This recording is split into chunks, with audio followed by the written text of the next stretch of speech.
प्रधानमंत्री नरेंद्र मोदी ने इंदौर में 17वें प्रवासी भारतीय सम्मेलन का किया उद्घाटन। प्रवासी भारतीयों के योगदान को सराहा। कहा देश के अमृतकाल की यात्रा में उनका अहम योगदान। बताया विदेशी धरती पर भारत का राष्ट्रदूत।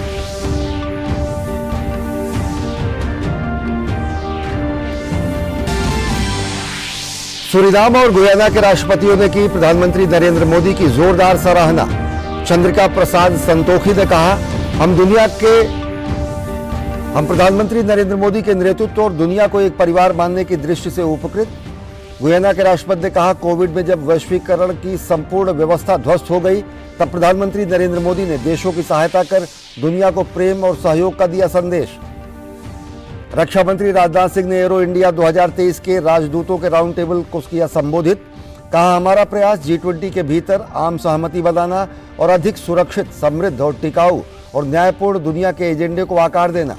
G20 की अध्यक्षता को बताया भारत को दुनिया के सामने प्रदर्शित करने का अवसर। उत्तराखंड के जोशीमठ के हालात पर केंद्र सरकार और राज्य सरकार लगातार एक्शन में। केंद्रीय टीम ने पहुंचकर लिया हालात का जायजा। राज्य आपदा प्रबंधन विभाग ने जोशीमठ नगर पालिका क्षेत्र को किया आपदा प्रभावित क्षेत्र घोषित। सभी निर्माण कार्यों पर अगले आदेश तक रोक। पुनर्वास का काम जारी। सुप्रीम कोर्ट में मामले की जल्द सुनवाई से किया इनकार। देश के उत्तरी राज्यों समेत कई इलाकों में ठंड और कोहरे का असर। शीतलहर की चपेट में कई राज्य। कोहरे से चलते ट्रेन और हवाई सेवाएं हुई प्रभावित। मौसम विभाग ने कई राज्यों में मंगलवार से शीतलहर में कमी आने का जताया अनुमान। अगले कुछ दिनों में पहाड़ी राज्यों में भारी बर्फबारी का पूर्वानुमान।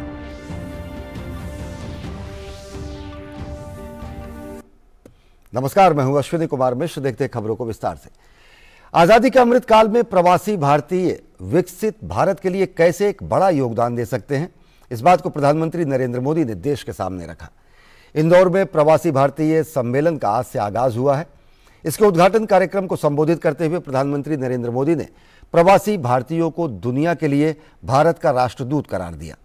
प्रधानमंत्री ने भारत की G20 अध्यक्षता को बड़ा अवसर भी बताया। उन्होंने कहा कि ये दुनिया को भारत के बारे में बताने और दुनिया के लिए भारत के अनुभवों से सीखने का बड़ा अवसर है।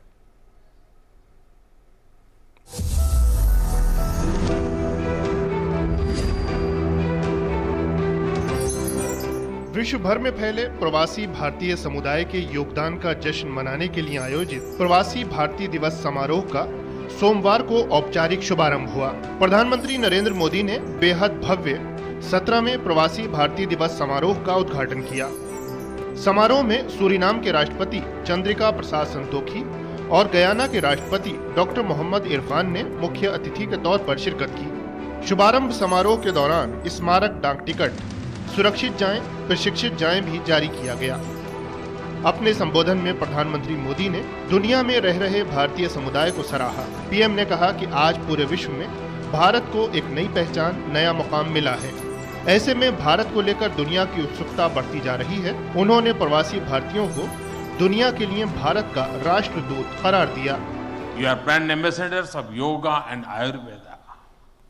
You are also brand ambassadors of India's cottage industries and handicrafts. At the same time, you are also brand ambassadors of India's millets. You also have another important role to play in these rapidly changing times. You are the people who will address the world's desire to know more about India. प्रधानमंत्री ने कहा कि भारतीय समुदाय विश्व में जहां कहीं भी है अपनी परंपराओं और मूल्यों को साथ रखे हुए है। उन्होंने कहा कि हमारी परंपरा कहती है कि पूरा संसार ही हमारा स्वदेश है। हमारे यहाँ कहा जाता है स्वदेशो भुवनत्रयम्, अर्थात हमारे लिए पूरा संसार ही हमारा स्वदेश है।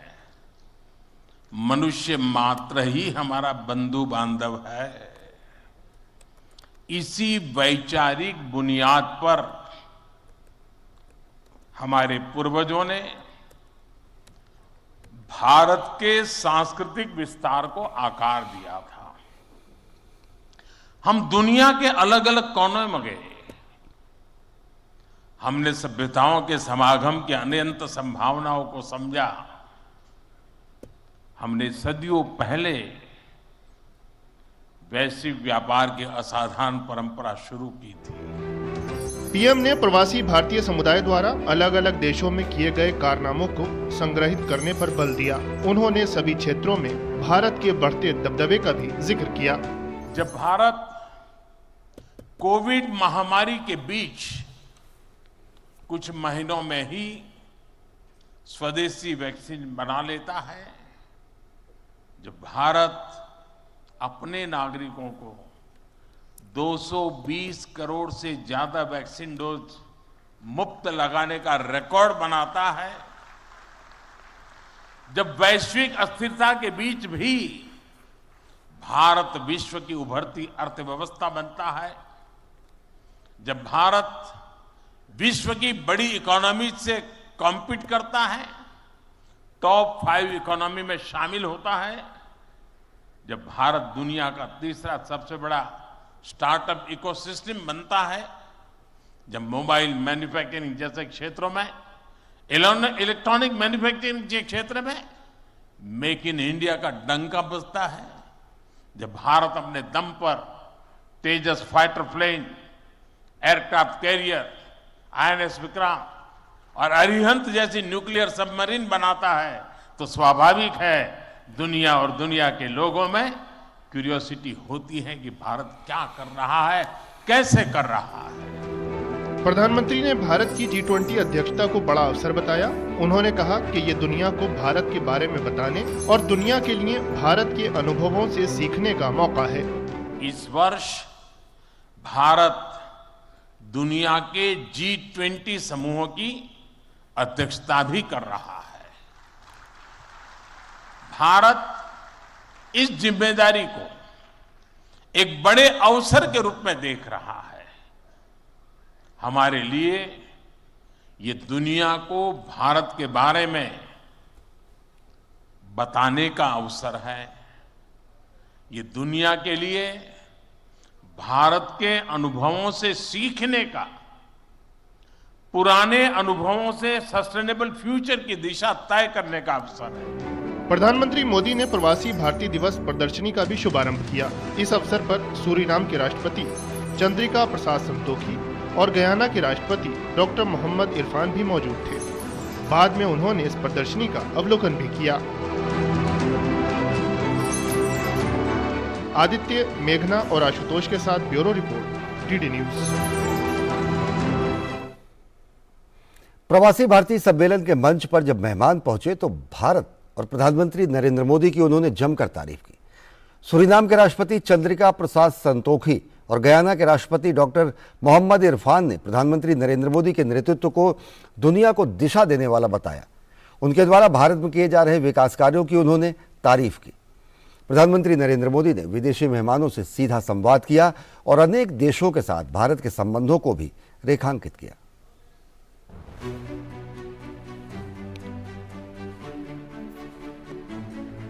सत्रहवें प्रवासी भारतीय दिवस समारोह में मुख्य अतिथि के तौर पर पहुंचे सूरीनाम और गयाना के नेताओं ने विश्व मंच पर भारत के दबदबे को सराहा।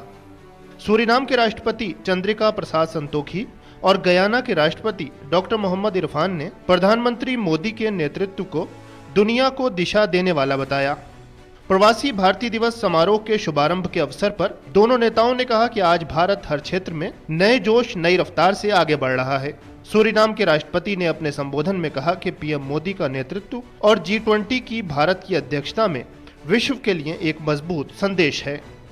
Prime Minister Modi, your leadership and vision for the G20 expressed by the theme One Planet, One Family, One Future is fully embedded in the philosophy, namely Vasudeva Kutumbakam Mahurbhava Janeyaya Jaivyam Janam.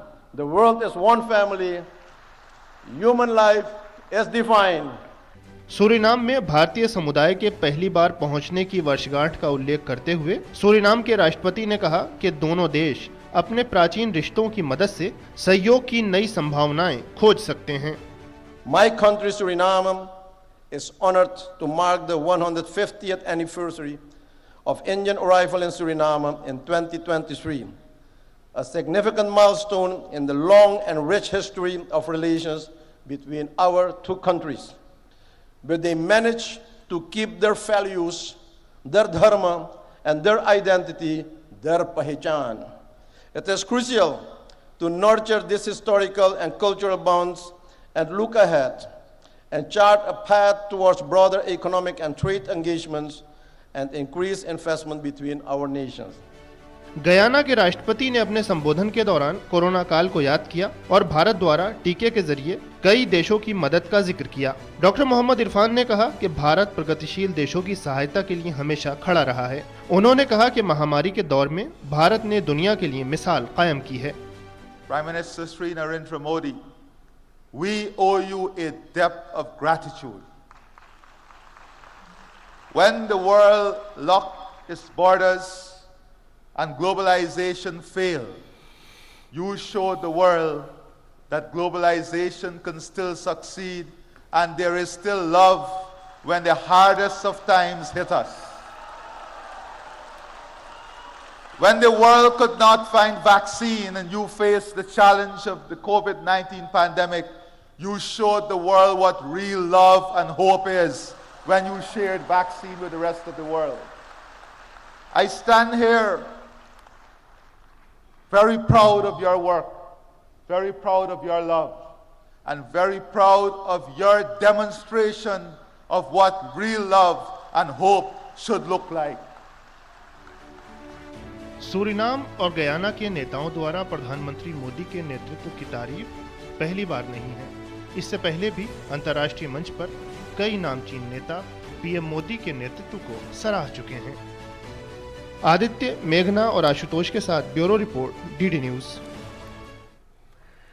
प्रधानमंत्री नरेंद्र मोदी ने आज इंदौर में 17वें प्रवासी भारतीय दिवस के मौके पर गुयाना के राष्ट्रपति डॉक्टर मोहम्मद इरफान अली से मुलाकात की। प्रधानमंत्री नरेंद्र मोदी ने कहा कि इस मुलाकात के दौरान स्वास्थ्य, प्रौद्योगिकी, बुनियादी ढांचे और अन्य कई प्रमुख क्षेत्रों में संबंधों को गहरा करने के बारे में विचार विमर्श हुआ। प्रवासी भारतीय दिवस सम्मेलन से अलग प्रधानमंत्री नरेंद्र मोदी ने सूरीनाम के राष्ट्रपति के साथ द्विपक्षीय बैठक की। प्रधानमंत्री नरेंद्र मोदी ने सूरीनाम के राष्ट्रपति चंद्रिका प्रसाद संतोखी के साथ हाइड्रोकार्बन, रक्षा, समुद्री सुरक्षा, डिजिटल पहल सहित कई मुद्दों पर व्यापक वार्ता की। मध्य प्रदेश के इंदौर में 15 देशों से आए ओवरसीज भाजपा के 150 से ज्यादा सदस्य इंदौर भाजपा कार्यालय में एकत्रित हुए। ये सभी सदस्य प्रवासी भारतीय दिवस में हिस्सा लेने के लिए इंदौर आए हैं। डीडी न्यूज संवाददाता मेघना देव ने बीजेपी विदेश मामलों के विभाग के प्रभारी डॉक्टर विजय चौथाईवाला से खास बात की। भारतीय जनता पार्टी के फॉरेन अफेयर्स डिपार्टमेंट के इंचार्ज डॉक्टर विजय चौथाईवाला हमारे साथ मौजूद हैं। सर, बहुत बहुत शुक्रिया डीडी न्यूज से बात करने के लिए। इस बार देखा जा रहा है प्रवासी भारतीय दिवस में 3500 से भी अधिक डेलीगेट्स यहाँ पर हैं। वाइडर रिप्रेजेंटेशन ज्योग्राफिकली नजर आ रहा है, क्या कहना है? ये आपको पता ही है कि ये जो पीबीडी है वो थोड़े गैप के साथ हुआ है बिकॉज ऑफ कोविड।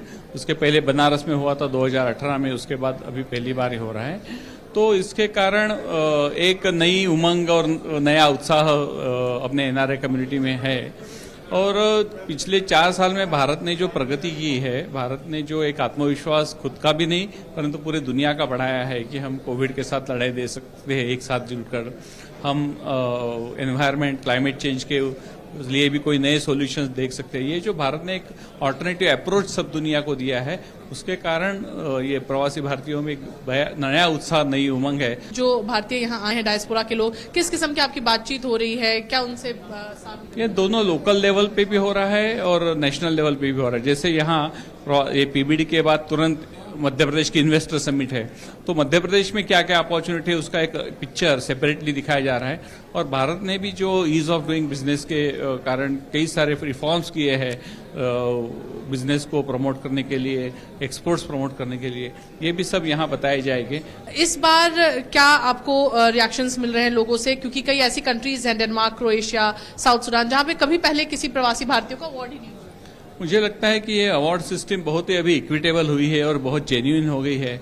इसके कारण कई सारे साइंटिस्ट, कई सारे एजुकेशनलिस्ट और कई सारे ग्राउंड लेवल पे काम करने वाले, अपने कल्चरल हेरिटेज को प्रिजर्व करने वाले या उसका प्रचार प्रसार उस देश में करने वाले, ऐसे कई लोगों का नाम इस बार ये लोग इस अवार्ड से सम्मानित होने वाले हैं। इसलिए बहुत ही अच्छा रिस्पांस है और लोगों को लग रहा है कि ये अभी कुछ कंट्रीज के या कुछ कम्युनिटी या ऐसा कोई कन्फाइन ना रहते हुए ये पूरा ऑल ओवर वर्ल्ड स्प्रेड हो रहा है। ये बहुत अच्छी बात है। कैमरा पर्सन एस जयशंकर के साथ मैं मेघना Dev, DD news, Indore. Aero India 2023 के लिए राजदूतों के राउंड टेबल सम्मेलन को संबोधित करते हुए रक्षा मंत्री राजनाथ सिंह ने कहा कि हमारा प्रयास G20 के भीतर आम सहमति बनाना है, अधिक सुरक्षित, समृद्ध, टिकाऊ और न्यायपूर्ण दुनिया के एजेंडे को आकार देना है। रक्षा मंत्री ने कहा कि हम G20 की अध्यक्षता को भारत को दुनिया के सामने प्रदर्शित करने के एक महत्वपूर्ण अवसर के रूप में देखते हैं। India is currently holding the presidency of the G20. The G20 members represent around 85% of the global GDP, over 75% of the global trade, and about 2/3 of the world population. The upcoming G20 summit in India is taking place in the larger context of a major geopolitical crisis, food and energy security concerns, comparatively slower progress on sustainable development goals, mounting public debt burdens and urgent climate change related issues. Joshimath में आज विशेषज्ञों की केंद्रीय team पहुंची और हालात का जायजा लिया। इस बीच डेंजर जोन में आ रहे मकानों को खाली भी कराया जा रहा है और लोगों का पुनर्वास किया जा रहा है। लोगों की दिक्कतों को देखते हुए स्थानीय प्रशासन प्रभावित परिवारों को राहत सामग्री का वितरण भी कर रहा है। केंद्र और राज्य सरकार की सभी एजेंसियां लगातार राहत एवं बचाव के हर संभव प्रयास में लगी हुई हैं। उत्तराखंड में जोशीमठ के हालात को लेकर केंद्र राज्य सरकार लगातार एक्शन में है। उत्तराखंड के आपदा प्रबंधन विभाग ने एक अधिसूचना जारी करके जोशीमठ नगर पालिका क्षेत्र को आपदा प्रभावित क्षेत्र घोषित कर दिया है। इसके अलावा जोशीमठ नगर पालिका और आसपास के क्षेत्र में सभी निर्माण कार्य पर अगले आदेश तक रोक लगा दी गई है। अस्थायी तौर पर विस्थापित लोगों को राहत सामग्री दी जा रही है। जिस इलाके को डेंजर जोन घोषित किया गया है वहां से लोगों को सुरक्षित स्थानों पर पुनर्वास किया जा रहा है। जिला प्रशासन की पूरी टीम लोगों की मदद के लिए मुस्तैद है। जो दरारें हैं काफ़ी रिलेटिवली काफ़ी स्पीड से यहाँ बढ़ी हैं और अभी भी कुछ जगह बढ़ रही हैं, तो उसको देखते हुए जो प्रभावित लोग हैं उनमें से कई परिवार, लगभग 45 परिवार हैं जिनको हमने अभी टेम्पररी लोकेशंस पर हमने शिफ्ट किया है। सोमवार को केंद्र सरकार की तरफ से जल शक्ति मंत्रालय की उच्च स्तरीय टीम और गृह मंत्रालय के बॉर्डर मैनेजमेंट के सचिव की टीम भी जोशीमठ का दौरा करने पहुंची। विशेषज्ञों की टीम ने जोशीमठ के हालात का जायजा लिया और कैसे इस आपदा से निपटा जा सकता है इसका आकलन किया। इस बीच उत्तराखंड के मुख्यमंत्री पुष्कर सिंह धामी ने जोशीमठ में स्थानीय लोगों के लिए हर संभव मदद का भरोसा दिया है, तो लोगों से ये अपील भी की कि वो प्रशासन का सहयोग करें। सीएम धामी ने कहा कि पीएम मोदी भी जोशीमठ के हालात की लगातार समीक्षा कर रहे हैं और उन्होंने हमें हर प्रकार की सहायता देने का आश्वासन दिया है। जो एक जोन बना है 600 मकानों से अधिक का, उनको भी वहां से सुरक्षित स्थानों पर ले जाने की कार्रवाई गतिमान है और माननीय प्रधानमंत्री जी भी लगातार इसकी समीक्षा कर रहे हैं। माननीय राजनाथ सिंह जी जो हमारे रक्षा मंत्री जी हैं, उनसे आज मेरी लंबी वार्ता सुबह हुई है।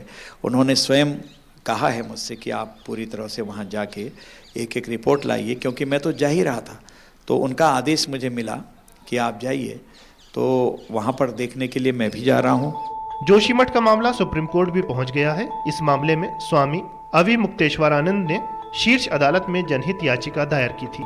इस मामले में सुप्रीम कोर्ट ने जल्दी सुनवाई से इनकार कर दिया।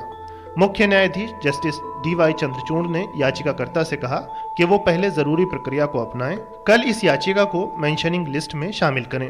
अफरा तफरी का माहौल है, ऐसी परिस्थिति है कि आपदा सामने ही दिखाई दे रही है। हम लोगों ने सुप्रीम कोर्ट में भी ये मांग की है और ऐसे भी कह रहे हैं कि इसको राष्ट्रीय आपदा घोषित किया जाए और उसी अनुसार यहाँ के लोगों की मदद की जाए। उधर चमोली जिला आपदा प्रबंधन प्राधिकरण के अनुसार जोशीमठ नगर में अब तक 603 इमारतों में दरार आ गई है। 68 परिवार अस्थायी रूप से विस्थापित हो गए हैं। प्रशासन ने अत्यधिक भूस्खलन की आशंका वाले क्षेत्रों में निवासियों को बाहर ले जाने के आदेश दिए हैं। ऐसे ही एक मकान में हम पहुंचे हैं जहां दरार के कारण अब ये मकान डेंजर जोन में है। यहाँ पर रह नहीं सकते, लोगों को यहाँ से निकाल लिया गया है। पूरा जो फर्श है वो दरारें आपको दिखाई दे रही हैं चारों तरफ, और कभी भी किसी भी क्षण ये मकान ढह सकता है। इससे पहले राज्य के सीएम ने जोशीमठ का दौरा करके जमीनी हकीकत को जाना, तो वहीं प्रधानमंत्री नरेंद्र मोदी ने भी फोन करके सीएम धामी से हालात की जानकारी ली थी और हर संभव मदद का भरोसा दिया था। पीएम मोदी के प्रधान सचिव भी इस मुद्दे पर उच्च स्तरीय बैठक कर चुके हैं और अब केंद्र से गई विशेषज्ञों की टीम की सिफारिश के आधार पर बड़े फैसले लिए जाने की उम्मीद है। नीरज सिंह के साथ ब्यूरो रिपोर्ट, डीडी न्यूज। हज 2023 की यात्रा की उल्टी गिनती शुरू हो गई है। भारतीय दूतावास ने ट्वीट करके जानकारी दी है। हज 2023 के द्विपक्षीय समझौते पर भारत ने हस्ताक्षर किया है। इस बार भारत की तरफ से 1,75,025 यात्री हज पर जा सकेंगे।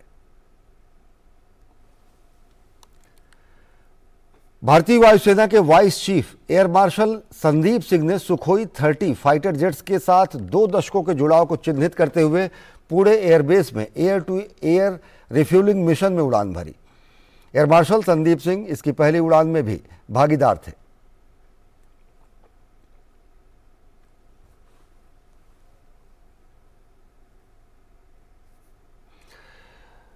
मॉस्को से गोवा आ रही चार्टर्ड फ्लाइट में गोवा एटीसी को बम की धमकी मिलने के बाद फ्लाइट को गुजरात के जामनगर के लिए डाइवर्ट कर दिया गया, जहां उसकी इमरजेंसी लैंडिंग की गई।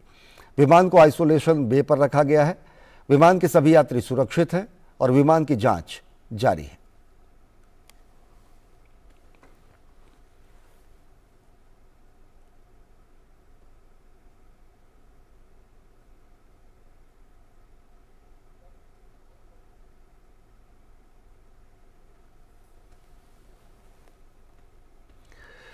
और उत्तर भारत इस समय भीषण ठंड की चपेट में है। पूरा उत्तर भारत बर्फीली हवाओं से कांप रहा है। एक तरफ बर्फीली हवाओं का चुभन है तो दूसरी ओर घने कोहरे ने वाहनों की रफ्तार पर ब्रेक लगा दिया है। दिल्ली की बात करें तो सफदरजंग में आज न्यूनतम तापमान 3.8 डिग्री सेल्सियस दर्ज किया गया। पालम में न्यूनतम तापमान 5.8 डिग्री सेल्सियस रहा। इसके अलावा घने कोहरे के कारण आज सुबह दृश्यता का स्तर काफ़ी कम रहा। उपग्रह से ली गई तस्वीरों में पंजाब, उत्तर पश्चिम राजस्थान, हरियाणा, चंडीगढ़, दिल्ली, उत्तर प्रदेश और बिहार घने कोहरे की चपेट में नजर आए। दिल्ली समेत उत्तर प्रदेश और बिहार समेत कुछ राज्यों में स्कूलों को 15 जनवरी तक बंद कर दिया गया है। घने कोहरे के कारण रेल, सड़क और हवाई यातायात बुरी तरह प्रभावित हुआ है। कई रेलगाड़ियां अपने निर्धारित समय से देरी से चल रही हैं। सर्दी के इस सितम के बीच मौसम विभाग ने कहा है कि अगले 2 से 3 दिन में हालात कुछ इसी तरह रहेंगे, यानी सर्दी के सितम से फिलहाल राहत नहीं मिलेगी।